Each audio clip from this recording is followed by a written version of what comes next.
If you don't improve your weaknesses, your game won't improve. So how do you practically do that in a profession which is, by and large, self-directed? You don't have a coach like Luke Donald had. This is all on your plate. So how do you analyze your weaknesses? Well, I'd like to give you some clues.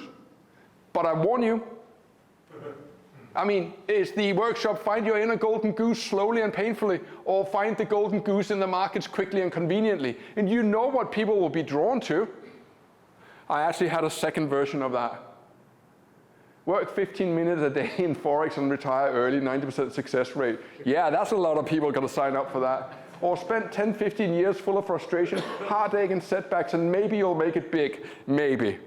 Yeah, maybe I undersold it a little bit. But here's the essence.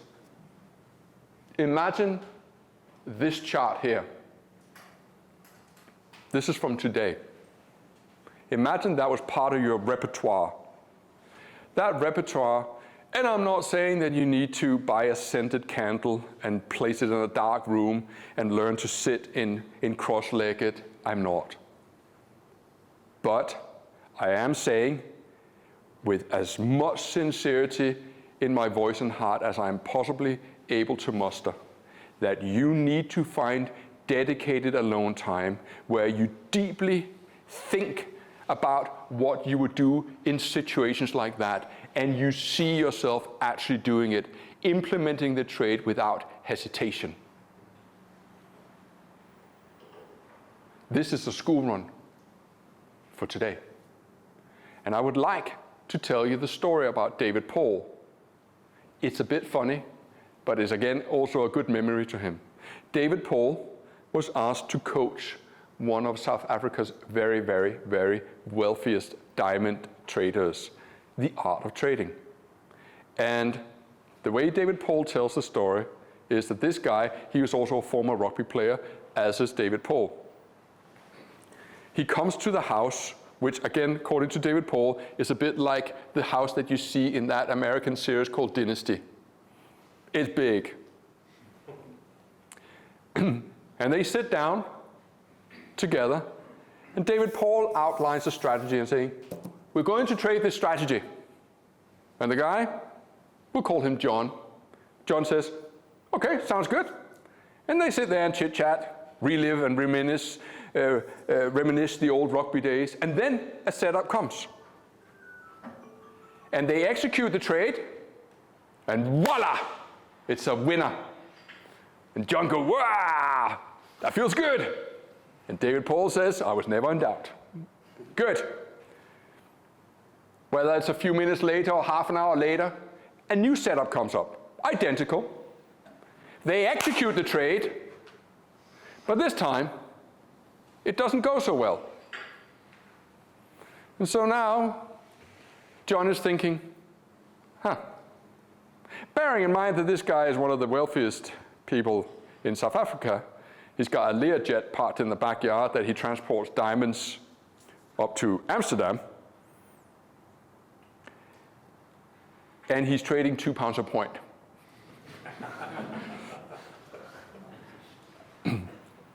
They chat.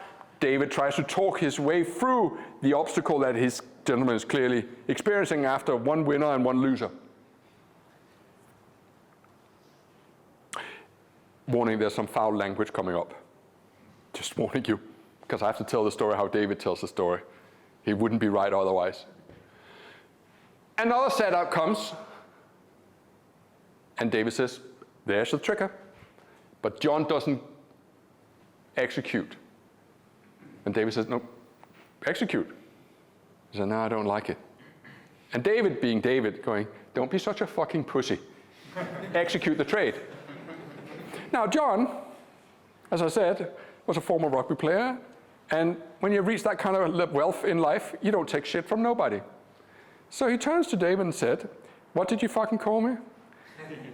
Well, now that you ask, I called you a fucking pussy. John, being a man of few words but a lot of fist, whacks David Paul. David goes, what the? And David, being David, whacks him right back. And these two tomboys, they end up rolling on the floor. When the elderly lady of the family walks in and going, boys, what are you doing? They gain their composure. And after a peace pipe, David says to John, listen, John, sorry about the hitting. Oh, sorry. What you have to understand is that there is a transformative process going on in your mind right now. Right now, your mind wants to avoid the pain. And you experience pain on that second trade, so now you don't want to execute the third trade. But if you can somehow see your way through that third trade, and the fourth trade, and the fifth trade, and the sixth trade, and you take these trades irrespectively of the outcome, your mind will begin to process the uncertainty and accept the uncertainty.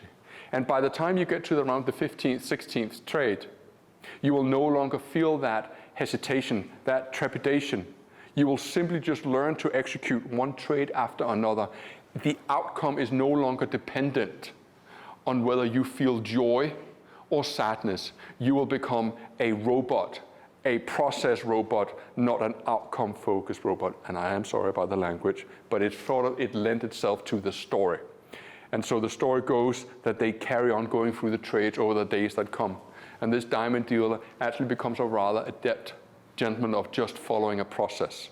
And so if we begin to question whether we should take this trade or not, then it should just be there as a visualization exercise, one that I deploy myself as a tool. It could be this one, it could be many others that I have. And whether it's going to be a winner or loser is almost immaterial. In this case, it was a winning trade.